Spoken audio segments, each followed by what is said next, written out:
우리 함께 볼 말씀은 마가복음 4장 38절부터 41절의 말씀입니다. 마가복음 4장 38절부터 41절의 말씀 우리 합독하도록 하겠습니다. 예수께서는 고물에서 베개를 베고 주무시더니 제자들이 깨우며 이르되 선생님이여 우리가 죽게 된 것을 돌보지 아니하시나이까 하니 예수께서 깨어 바람을 꾸짖으시며 바다더러 이르시되 잠잠하라 고요하라 하시니 바람이 그치고 아주 잔잔하여지더라. 이에 제자들에게 이르시되 어찌하여 이렇게 무서워하느냐 너희가 어찌 믿음이 없느냐 하시니 그들이 심히 두려워하여 서로 말하되 그가 누구이기에 바람과 바다도 순종하는가 하였더라. 아멘. 오늘 본 마가복음 4장은 이제 우리가 주일에 나눈 누가복음 8장의 이제 병행 구절이죠. 이 바람과 바다를 잔잔케 하시는 이 장면은 다른 공관복음, 그러니 마태와 마가복음에도 동일하게 기록되어져 있습니다. 그런데 약간씩의 차이는 있죠. 그러나 동일하게 이 장면이 우리에게 주시는 그 말씀은 바로 믿음에 관하여서 말하고 있습니다. 우리는 주님을 믿음으로 새 생명을 얻었죠. 그리스도를 통해서 옛사람을 벗어버리고 그리스도 안에서 새 사람을 입은 것입니다. 그래서 우리는 우리의 모든 삶을 신앙생활이라 표현하죠. 신앙생활. 이 신앙하면 무엇이 생각나나요? 믿음이 생각나죠. 근데 이 신앙이라는 것은 구체적으로 말씀드리면 하나님과 하나님의 말씀을 믿고 우리 자신을 그 하나님께 맡기며 살아가는 것이 바로 신앙생활입니다. 그렇기 때문에 신앙이라는 것은 단순히 잘 될 것이다, 이런 긍정적 사고를 가지고 살아가는 것을 말하지 않습니다. 믿음의 대상은 막연한 희망이 아니라 하나님 자신에게 있다는 것이죠. 그래서 신앙은 하나님이 누구신지 아는 것에서부터 시작되는 줄 믿습니다. 그래서 신앙이라는 것은 우리에게 처해진 상황보다 바로 이 하나님을 더 크게 보는 것이라는 거죠.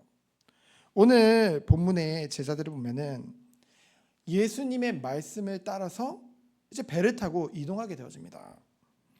그런데 분명히 예수님 말씀을 따라서 이동했음에도 거기서 기다리고 있는 것은 광풍과 그로 인한 배가 이제 좌초되어지는 그런 위기가 이제 기다리고 있었죠. 그런데 중요한 것은 변함없이 주님은 그 배에 그들과 함께 계시다는 것입니다. 그런데 제자들의 반응은 어땠어요? 오늘 35절에 보면은 그날이라고 했는데요. 이 그날은 이 씨 뿌리는 자의 비유를 했던 날입니다. 한마디로 예수님이 사람들을 가르치고 또 하나님 나라를 전파하고 많은 이적과 기적을 일으키는 그런 사역이요, 날이 저물도록. 그래서 주님이 밤에도 쉬지 않고 지금 이동하는 것을 우리는 보게 되었죠. 그래서 실제로 예수님은 하나님이시지만 또한 완전한 인간이시잖아요. 인간의 몸을 입고 계시잖아요. 그래서 피곤해서 쪽잠을 주무시면서 고된 종의 삶을 사신 것을 우리는 보게 되었죠. 그래서 예수님이 이런 표현을 쓰셨잖아요. 인자는 머리도 있고 좁다.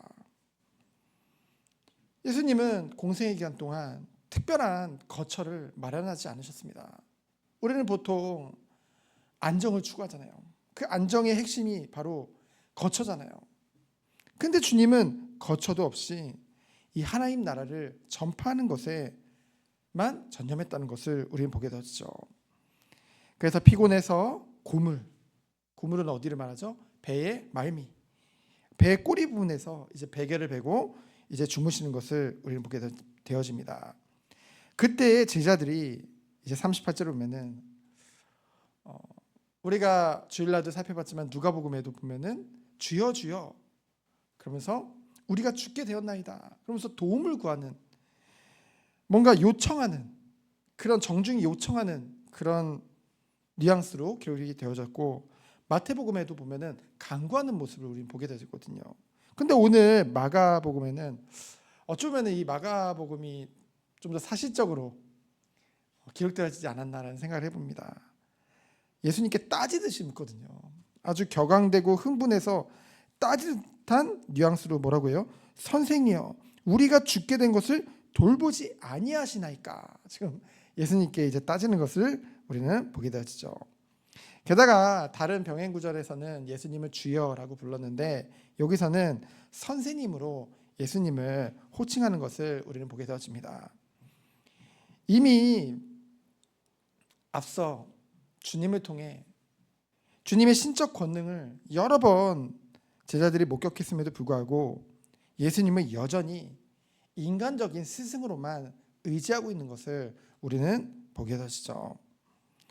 우리도 예수님을요 그저 내게 좀 좋은 말씀 주는, 좀 감동을 주는 말씀을 주는 그 정도로만 생각하면요 결코 우리에게 오는 어려움이나 문제나 시련을 이겨낼 수 없습니다.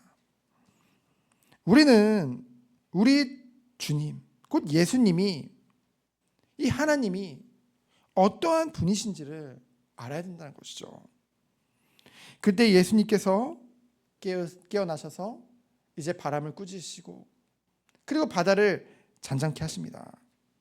그러면서 제자들을 책망하시죠. 어찌하여 이렇게 무서워하느냐, 어찌 믿음이 없느냐라고 말씀하시죠. 분명히 같은 위기, 같은 어려움 속에 있지만은 제자들은 무서워했고 두려워했지만은 예수님은 평안히 주무셨죠.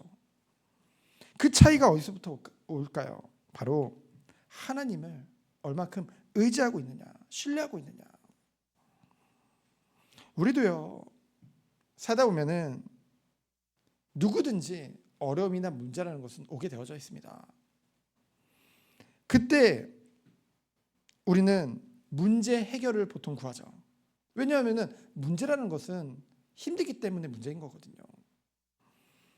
그러나 우리는 문제 해결 이전에 어떤 상황 속에서도 주님과 같이 흔들리지 않는 평안할 수 있는 비밀이 우리에게 있어야겠죠. 그것은 어떤 비밀일까요? 눈에 보이지 않지만 우리 주님이 우리와 항상 함께 하신다는 것. 그 주님을 믿는 믿음이 우리에게 있어야 될 줄 믿습니다. 결국 이 사건을 통해서 42절에 보면은 제자들이요 예수님에 대해서 더 알게 되어지는 것을 우리는 보게 되어지죠. 처음에는 이 풍랑으로 인해서 인간적인 두려움이 있었지만은 결국 그 두려움이 어떠한 두려움으로 바뀌게 되어져요? 이제 예수님의 이 바다마저도, 바람마저도 복종하는 그 예수님의 권능을 보며 그 능력을 체험한 후에 이제 예수님을 경외하는 그런 경건한 두려움을 갖게 되는 것을 우리는 보게 되어집니다. 우리에게 문제는 분명 좋은 건 아니죠. 작든 크든 문제는 문제입니다. 그러나 우리와 함께 하시는 이 주님은요 자연도 복종하는 만유의 주요 창조주 하나님이란 거죠. 그것을 우리가 정말로 의지하고 그것을 믿는 믿음이 우리에게 있다고 한다면은 어떤 시련과 어려움이 우리 앞에 있더라도 우리는 결국 주님을 바라보며 승리하게 될 줄 믿습니다.